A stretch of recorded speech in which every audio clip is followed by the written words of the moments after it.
Bonjour tout le monde et bienvenue dans ce nouveau numéro de Moment Canapé, l'émission qui vous fera passer un bon moment, je l'espère. Chaque mois, je reçois une personnalité du secteur pour parler de son parcours et de ses projets. Bienvenue dans Moment Canapé. Et en ce premier mois de l'année 2023, sur ce super canapé, je reçois Jean-Marc Carpels. Bonjour. Oui, bonjour, merci pour votre invitation. Comment tu vas ? Très bien, très bien. On va se tutoyer pour cette émission. Pour les gens qui ne te connaissent pas, tu es le directeur des Cinéma Forum de Sarreguemines. Mais avant ça, tu étais banquier. Alors j'ai une question, comment on passe de banquier à directeur de cinéma ? Alors effectivement, c'est un parcours un peu atypique, puisque ayant fait des études de sciences économiques, de gestion, d'école de commerce, le passage obligé quasiment en sortie d'études était un peu le secteur bancaire. Donc j'y ai exercé un peu mes talents pendant quelques années. Et comme au niveau cinéma, j'étais tombé dedans un peu au niveau de mon enfance, puisque mes parents avaient une petite salle de cinéma dans un petit village alsacien, Westhofen. Du coup, le virus m'a rattrapé et c'est là que j'ai bifurqué. C'est là que tu as bifurqué, mais tu es tombé dans la marmite quand tu étais petit. Oui, moi je suis né en 58 et mes parents ont ouvert la salle en 59. Donc autant dire que tous les week-ends, j'étais sevré au péplum, au western, et donc ça laisse des traces.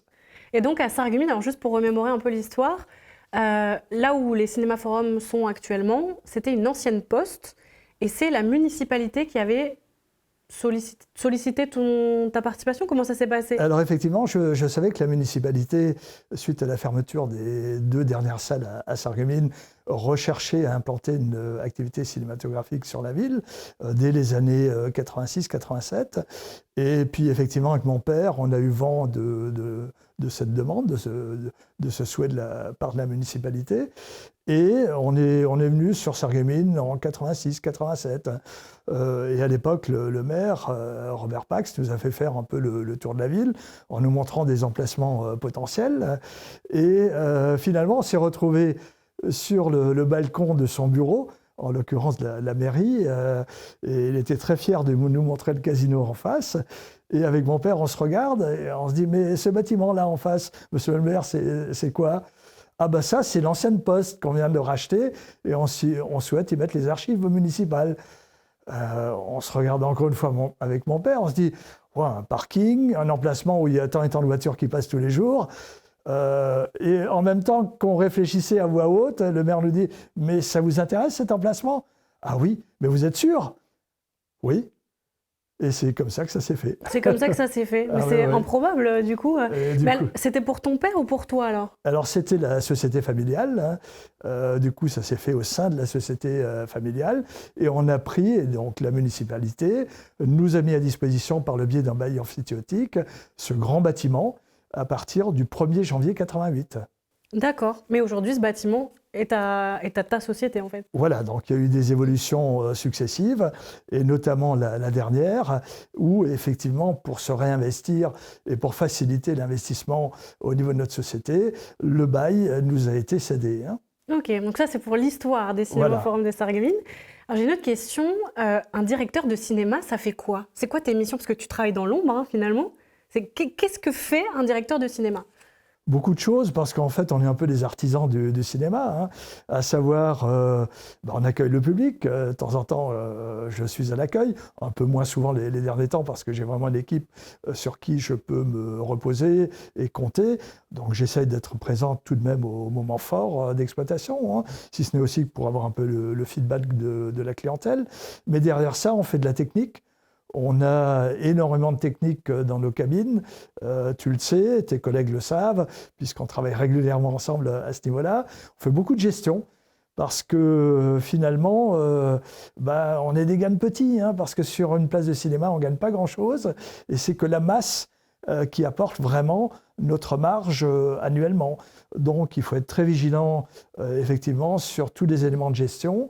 Et par ailleurs, naturellement, comme tout chef d'entreprise, je fais également des ressources humaines, puisque j'ai une équipe de 12 personnes. Voilà, donc c'est un emploi du temps souvent bien chargé. Et un peu de promotion de temps en temps, parce qu'il faut amener la clientèle vers notre lieu. Bien sûr. Et est-ce que c'est toi qui choisis les films qui arrivent à l'affiche ? Alors en boutade, j'ai souvent envie de dire non, c'est mon public qui les choisit, puisque on va dire que 2/3 des films se mettent en place quasiment automatiquement, hein, à savoir les grosses sorties, on va parler d'Avatar, on va parler d'Astérix à venir, on va parler d'Alibi.com numéro 2, de Babylone dans 10 jours. Tous ces films-là se mettent quasiment en place automatiquement et on donne simplement un petit feu vert pour le démarrage de ces films. Par contre, là où effectivement j'essaie d'imprimer une vraie ligne éditoriale à notre établissement, c'est sur ces 20-25% restants où j'opère une véritable programmation, oui. Oui, c'est ça, il y a une partie aussi programmation, parce que quand tu dis ça se fait tout seul, mais il y a quand même un catalogue, il y a quelque chose, c'est toi qui choisis de les mettre quand même Alors, sur ce type de film, j'essaie tout de même souvent de voir les films en amont, notamment toute ma programmation art et essai. On fait un travail d'information beaucoup plus important sur les grosses sorties. Parce que même sur une grosse sortie, quand le film ne me plaît pas à titre personnel, je vais le mettre à l'affiche. Le public ne comprendrait pas pourquoi on opère une censure à ce niveau-là. Ouais, il n'est pas là. Par contre, sur d'autres films, où effectivement, on essaye quand même d'avoir une programmation de films d'auteur. Là, la qualité m'importe énormément et j'essaye quand même énormément de me documenter sur ce type de film pour mettre parmi l'offre pléthorique qu'on a les meilleurs films à l'affiche. Ok. Alors, je vais changer complètement de registre. C'est quoi le tout premier film que tu es allé voir au cinéma ? Alors, en fait, je n'ai pas vraiment de souvenir de tout premier film, puisque je suis tombé dedans, comme je le disais tout à l'heure, très très tôt. Mais en fait, c'est des genres qui m'ont marqué, à savoir le péplum, le western. Pour moi, c'est des genres qui sont restés ancrés dans ma mémoire. Alors, des films comme Les Sept Mercenaires, pour moi, c'est des sommets du genre, quoi. Alors justement, c'est quoi le meilleur film de la Terre entière pour toi ? Alors, un film pour moi très fort, mais là on revient, on est sur un film beaucoup plus récent.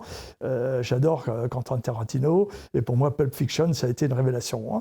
Parce qu'entre-temps, ce genre, on l'a vu davantage, mais à l'époque, il innovait avec Pulp Fiction, et c'est vrai que ce type de film, on le voyait beaucoup moins, hein. Donc ça a été vraiment un choc quand je l'ai vu, en plus, au Festival de Cannes, ça m'a marqué énormément. Tu étais au Festival de Cannes lorsque le film est sorti ? Oui, oui. Ah bah raconte-nous, mais comment ça s'est passé ? Le film a suscité quand même beaucoup de controverses, parce qu'à l'époque, on le qualifiait de violent. Alors que maintenant, en le regardant avec un peu de recul, c'est pas du tout le cas, hein. On voit d'autres images, on est habitué à ce type de proposition. À l'époque, effectivement, il y a des scènes qui pouvaient paraître un choquantes. peu choquantes, oui. En tout cas, ça a suscité le débat à l'issue des projections à Cannes. D'accord. Et du coup, le souvenir que tu as, donc c'était la première fois que tu voyais ce film là-bas ? Alors oui, il faisait partie de la sélection de l'année en question. J'ai d'ailleurs du mal à remettre une année précise. Mais en tout cas, pour moi, à la fois musicalement et visuellement, c'est un film qui m'a énormément marqué, oui. Ok, et que j'ai revu de nombreuses fois entre-temps, hein. Bah, tu verras, on en reparlera après de ce film-là.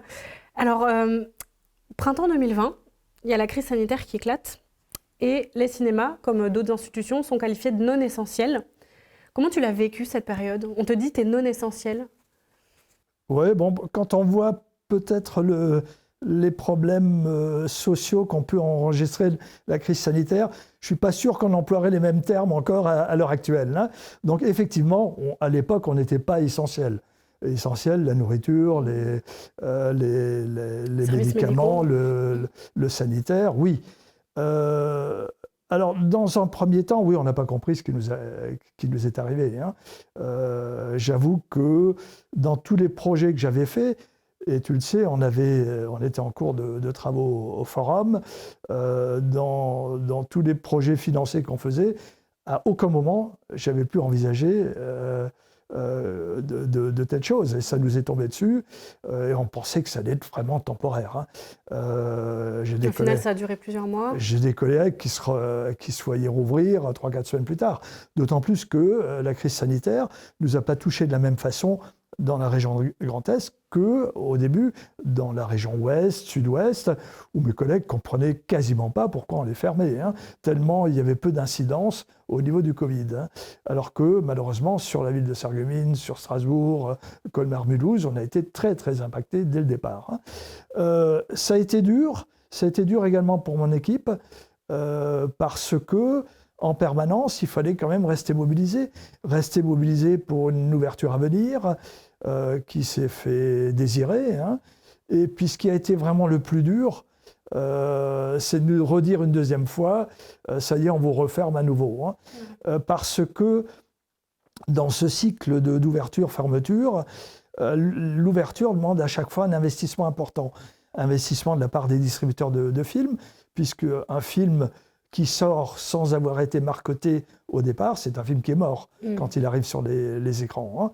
Donc il faut que le film existe des semaines avant. Donc il s'agit d'acheter des budgets publicitaires auparavant. Et malheureusement, quelques distributeurs ont fait ce pari-là et ont perdu tout l'argent investi au niveau marketing sur les films. Donc pour nous, ça a été vraiment une période difficile, oui. Tu as eu des doutes quant à l'avenir des cinémas ou pas ? Des doutes, jamais. Jamais, parce que heureusement, on a été aidés. On a été aidés tant pour mon équipe au niveau du chômage partiel, on a été aidés par le Fonds de solidarité. Par contre, malgré toutes ces aides, c'est une période de 2 à 3 ans qui nous a coûté très très cher. Et si je dois chiffrer entre le coût effectif et le manque à gagner, je serai certainement pas loin du million d'euros sur les 3 ans. Donc ça va encore, malheureusement, impacter notre activité sur les années à venir. D'accord. Bon, j'aimerais revenir sur un autre impact, parce qu'on parle beaucoup du streaming, l'arrivée du streaming ces dernières années. Ça a aussi bouleversé les habitudes de consommation des gens. Comment est-ce que, par rapport au cinéma, tu le vis aussi ça ? Est-ce que tu le vois plutôt comme une menace, le streaming, ou comme quelque chose de complémentaire ? Alors, pour ma part, j'ai toujours pensé que le streaming existe, il est là, il a été amplifié par la période de fermeture des salles, bien entendu. Le public voulait consommer du film, donc ça a été une consommation à domicile. Il y a des choses qui se sont accélérées, et puis surtout, il y a eu des essais de fait, notamment cet essai qui nous faisait tellement peur, qui était le day and date, c'est-à-dire la sortie simultanée aux États-Unis, à la fois du film en salle et sur les plateformes. Par contre, avec et ce qu'on pensait, on en était convaincus, avec un peu de recul, avec un an de décalage, on s'est rendu compte que le day and date était destructeur de valeur. C'est-à-dire que les films qui ne sortaient pas préalablement au cinéma n'avaient aucune notoriété sur les plateformes. Pire, la plateforme, une fois que le film était en ligne sur une plateforme, malheureusement, il existait aussi de façon pirate sur beaucoup d'autres supports. Et donc, la sortie en question, et on a eu des exemples pertinents par la suite, en l'occurrence le James Bond, en l'occurrence Top Gun, et maintenant Avatar, le cinéma est créateur de valeur pour toute la filière. Et ne pas passer par la case cinéma, ouf, ça nous rassure, nous a fait comprendre qu'on avait vraiment un rôle à jouer pour l'ensemble de la filière. Et là, du coup, on est rassuré. Oui, c'est ça. Justement, on avait parlé de la polémique de Disney qui menaçait de ne pas sortir Wakanda Forever, qui au final, ils l'ont fait. D'ailleurs, est-ce que ça t'a surpris, cette décision ou... Oui et non. Je pense qu'avant tout, c'était une partie de bras de fer. Ils ont joué à ce bras de fer sur ce qui était qualifié comme Disney de fin d'année et qui s'est lamentablement planté dans les sorties salles hors France, puisque le film est sorti partout en salle, États-Unis, Europe, sauf la France. Ça a été un échec cuisant. Et contrairement à Wakanda, qui est donc sorti en salle et qui a trouvé son marché, son public, mais là aussi, souvent en boutade, je demande à mon interlocuteur, quand on me pose cette question, de me citer le dernier Disney de Noël qui était sorti sur une plateforme. Et généralement, il y a un grand blanc. Moi, j'avais ce blanc aussi. Je connais la réponse, voilà. Mais voilà, on va la donner quand même aux téléspectateurs. Voilà. C'est donc le film Soul. Tout à fait, tout à fait. C'est ça. Et ce qui prouve bien que les films qui sortent en salle marquent l'esprit. Et même, par exemple, même pour Disney, puisque dans leur parc d'attractions, ils s'appuient sur des personnages dont la notoriété a été acquise au travers des projections cinéma. Et ben voilà. Le cinéma est une institution, voilà. On ne peut pas y échapper. Avant, on allait au cinéma pour voir des films uniquement. Aujourd'hui, on peut aller au cinéma pour voir des concerts. Alors, on en voit de plus en plus, les ciné-concerts. C'est quoi ce concept et comment ça se fait qu'il y en ait à Sarreguemines aussi? Alors oui, on part du principe que souvent les salles sont très bien occupées, le VSD, et parfois en semaine, un lundi soir, mardi soir, il y a des salles qui sont moins fréquentées, pour ne pas dire pas du tout parfois, ça nous arrive. Et donc en permanence, on était à la recherche de programmation un peu alternative qui peuvent également concerner un public en dehors de week-end. Alors c'est vrai qu'on a fait de très très jolis coups en la matière, et je pense même que ce type de programmation va s'amplifier, parce qu'il y a tout un public qui est très heureux de pouvoir découvrir en live, en exclusivité, des concerts auxquels ils ne pourraient pas assister pour des questions de coûts, de déplacement, tout simplement. C'est ça. On avait fait Coldplay, la salle était comble. BTS aussi, il me semble. Alors BTS, on l'avait fait, mais on va le refaire. C'est un scoop, ça va être annoncé aujourd'hui. On va le refaire début février. Okay. Donc on a fait Indochine. On a dû mettre 2 salles, puisqu'on a eu 2 salles qui étaient complètes. Un succès total. Oui, quoi. oui. Donc, à côté de ça, oui, on a des échecs aussi, où le public ne répond pas présent. On a fait, par exemple, à l'arrache un tout petit peu, parce qu'on n'avait pas eu l'information assez tôt. Le groupe de métal allemand, ça, le nom m'échappe. Rammstein, puisqu'ils étaient diffusés uniquement dans les salles Dolby Atmos. Et notre salle Dolby Atmos, on venait de l'ouvrir, on n'était pas encore enregistré. Et en l'espace de 5 jours, on a rempli la salle. Ah ben voilà. Donc il y a une vraie demande, mais au même titre qu'on fait également d'autres choses, on fait également des locations de salles pour des sociétés qui ont besoin de faire des réunions avec un nombre de collaborateurs un peu plus important. Des assemblées générales. Assemblées générales, soit uniquement un travail de formation, ou alors de la formation et du ludique en enchaînant sur une projection. Voilà, donc on essaie de toute façon de développer un peu notre activité par ces biais. Pas que des films, quoi. Oui. Et d'ailleurs, il y avait quelque chose qui m'avait marqué, il n'y a pas si longtemps, c'était il y a quelques mois en arrière, les Cinéma Forum ont accueilli des gamers pour jouer sur grand écran. Oui. Comment ça vous est venu cette idée? Parce que c'est incroyable, du coup, ça devait être trop chouette, mais... J'ai un collaborateur qui un jour est venu avec sa console. Puisque faut dire également que ça nous est permis depuis qu'on a basculé au numérique. On a basculé au numérique intégralement en 2012-2013, et j'ai un collaborateur qui est passionné de jeux vidéo. Il dit je peux essayer un jour? Ben oui. Donc effectivement, on a une entrée HDMI, on a donc injecté le signal en cabine, et à partir de la manette en salle, on est quasiment immergé dans le jeu. Et c'est d'ailleurs déstabilisant, parce que sur des jeux de course automobile, des choses comme ça, il faut garder son équilibre tellement on est immergé dans le jeu, dans l'action. Donc c'était ton idée, avec ton collaborateur, tu t'es dit, vas-y, voilà, je vais donc proposer... on l'a reproduit pour le public. Et on l'a fait 2 années de suite, et chaque fois, on a rempli toutes les sessions. Oui, les gens sont au rendez-vous, donc c'est quelque chose qu'on pourra revoir aussi certainement, prochainement. Oui. Il y a même des gamers qui sont venus avec leur propre console. Oui, je me souviens. Mais alors du coup, on voit bien que les usages évoluent aussi avec le cinéma. Le cinéma évolue avec son temps, et au final... Ah oui. Notre président parlait à un moment donné d'accueillir du e-game, des jeux de l'e-sport en salle. Pourquoi pas, ça peut être aussi un axe, sachant quand même que notre activité essentielle, dans 99% des cas, reste la projection cinéma. Le 7e art, bien sûr. Donc on est vraiment à la marge. Et avant, je parlais des ciné-concerts. Il y a aussi un genre de film qui débarque là de plus en plus. C'est les films d'animation japonais, les animés, ce qu'on appelle des animés. Oui. On en discutait en off, une fois on s'était croisés au Cinéma Forum, et tu m'avais dit « j'ai failli pas les programmer, et je pense que j'aurais regretté ». Oui, c'est un genre que je n'ai pas vu arriver, effectivement. Mais en fait, depuis qu'on accueille le Pass Culture, on a également des retours par rapport à la consommation du jeune public, comment ils font usage de leur Pass Culture sur les différents créneaux qui leur sont proposés. Et effectivement, quand j'ai vu l'ampleur que ça prenait, de suite, j'ai investigué un peu pour voir les prochaines sorties à venir.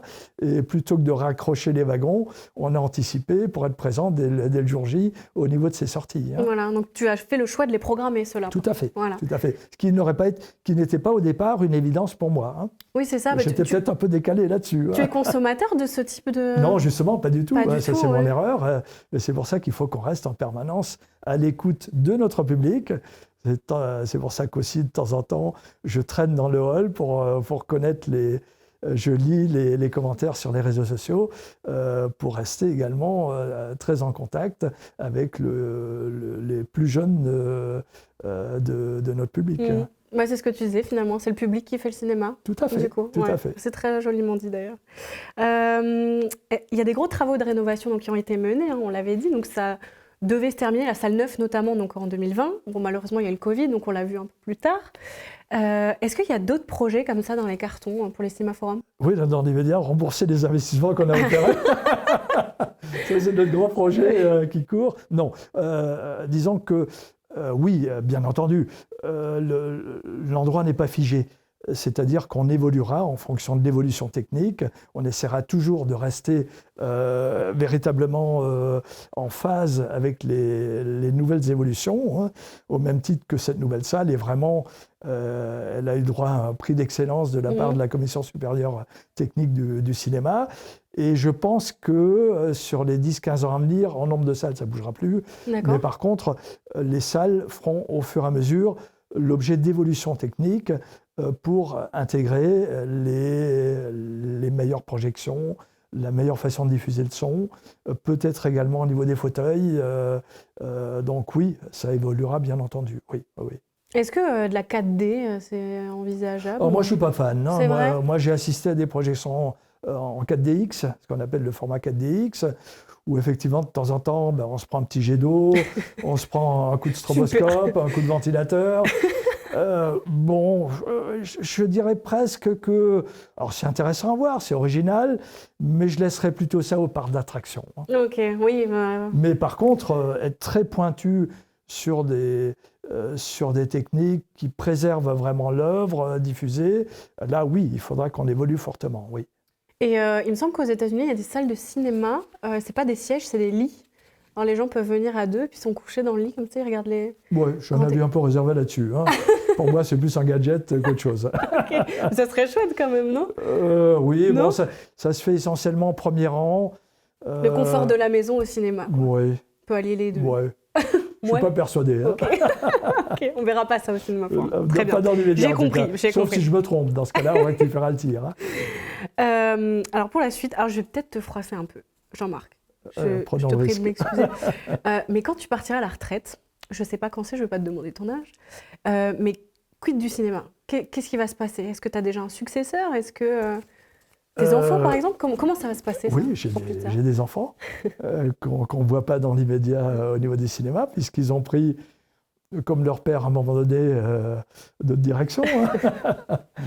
Mais rien n'empêche qu'un jour ou l'autre, si c'est leur décision, puisque c'est une chose qui ne s'impose pas, parce que le cinéma, on le vit quand même, une exploitation cinématographique, c'est 7 jours sur 7, donc il faut que ce soit un choix délibéré et pas une obligation. Donc voilà, dans l'immédiat, j'y ai réfléchi pas encore à ma retraite, mais quand le jour viendra, effectivement, il y a différentes possibilités. Mais en tout cas, les cinéma-forums de Sarreguemines seront toujours là. Ah bien entendu, bien entendu. Et c'est pour ça qu'on a encore des projets. Ouais. Les fameux remboursés. Merci pour toutes tes réponses, Jean-Marc. Alors là, on va arriver à, on va dire un peu avant la fin de l'émission, à la partie fun du Moment Canapé. C'est le moment du quiz. C'est parti? C'est parti. C'est parti. Alors Jean-Marc, dans chaque émission Moment Canapé, je propose à mes invités en fait de participer à un petit quiz pour tester tes connaissances dans ton domaine, évidemment. Donc à ton avis, on va parler de... De restauration. Bien sûr, c'est ça. De cinéma, évidemment. Alors, j'ai avec moi des cartons. On a préparé des trucs assez incroyables. Merci Sandrine.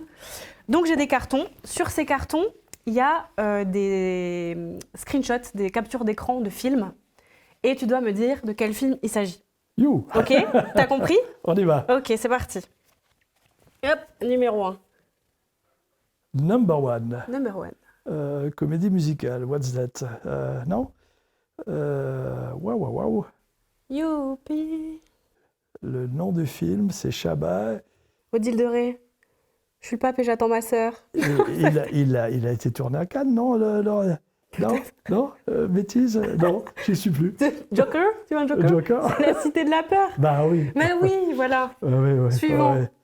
Ah oui, alors là, ça c'est fabuleux. Ça, c'est un très beau film. Avec Matt Damon. Je t'aide. Deuxième Joker. Will Hunting. Voilà. Bon, après, je pense que les prochains seront plus faciles. Scarface. Oui, c'est ça. Premier point. Jean. Ouais, c'est 117. C'est ça. La famille Adams. Bravo. Hop là. Tu l'as vu la série mercredi d'ailleurs? Non. Non, pas encore? Ok. Non. Et alors là, ça pourrait être celui qui va sortir à nouveau. Encore un qui sort? Indiana Jones? Non. Ah, ça y est, non, Indiana. Regarde bien. Et c'est peut-être Je peut-être flou? Je pensais que C'est peut-être c'était. Oui. Qu'est-ce que c'est ça? Ouais, Jurassic. Oui, c'est ça? Mais. Ouais, c'est lequel? Alors, lequel, je sais pas. Le tout premier. Le tout premier. Jurassic Park. Alors là, c'est Astérix. Ouais, lequel? Le Shabba. Ouais. Qui s'appelle? Tu t'en souviens? Cléopâtre. Ouais, Mission Cléopâtre, ouais, c'est ça. Ah, ben voilà. En plus, la scène mythique. Nous y voilà. Quentin Tarantino. Voilà. Et c'est marrant du coup que t'en parlais tout à l'heure. Ouais. Pour moi, c'est vraiment mon film référence. C'est ton film préféré de tous les temps. Ouais. Ok. Oui, bon. tu m'as donné la réponse en plus, excuse-moi. Pulp Fiction. Ah oui. Il va ressortir le 8 février en 3D. Ah bon? En 3D? Oui. Ok. Oui. Comment ça en 3D? Il est remasterisé ou c'est une nouvelle version? Alors je suppose que Cameron va le retravailler, oui. Ok. Il aime bien les challenges comme ça. Oui. Ouais. Mais il coulera toujours à la fin. C'est horrible. On spoil les gens. Bah oui, mais bon en même temps. Donc Titanic. Et je crois que le dernier. On y reste. On y reste. Il est sur les écrans. Avatar. Je suppose que c'est le premier parce que là, non, c'est La Voix de l'eau. Je crois que c'est La Voix de l'eau. Oui. C'est La Voix de l'eau, oui. Le deuxième du coup. Le deuxième. Et incroyable. Qui explose. Alors, le scoop. Le scoop. Il vient de battre chez nous à Sarreguemines en 4 semaines, on va dire, 4 semaines, Top Gun, qui était à légèrement plus de 12 000 spectateurs. Et là, La Voix de l'eau vient de battre Top Gun à plus de 12 000 spectateurs. C'est ça. Mais là, en termes en France, 8,6 millions d'entrées. Avatar. Oui. Donc selon les chiffres du box-office, CBO box-office, incroyable. Mais ça se vérifie aussi au Cinéma Forum, du coup, la tendance... Oui. De toute façon, les tendances se vérifient toujours. Ouais. Alors, soit on amplifie parfois des tendances, soit on est un peu moins bon, sur certains segments de films. Mais globalement, nos résultats sur Sarreguemines sont toujours conformes à une certaine lecture près des résultats nationaux. Ok. Bon, bah écoute, en tout cas, ça t'a plu ce petit quiz? À part mes 2 jokers. T'étais pas trop bon au début, là, mais bon, c'est pas grave. Ça a été le temps de me chauffer un peu. Voilà, c'est ça, exactement. Et ben super. Merci beaucoup, Jean-Marc, d'avoir été avec moi. J'ai une toute dernière question pour toi. Est-ce que tu as passé un bon moment? Ah bah très bien, oui. Moi, je suis contente, du coup. Moi, je te donne rendez-vous. Alors, le 1er février, je viendrai voir Astérix et Obélix, qui va sortir bientôt. Même avant, en avant-première, fin janvier. Eh ben voilà, on se donne rendez-vous fin janvier en avant-première, c'est parfait. Et vous aussi, on vous donne rendez-vous le mois prochain pour un prochain numéro de Moment Canapé. D'ici là, portez-vous bien, à très vite.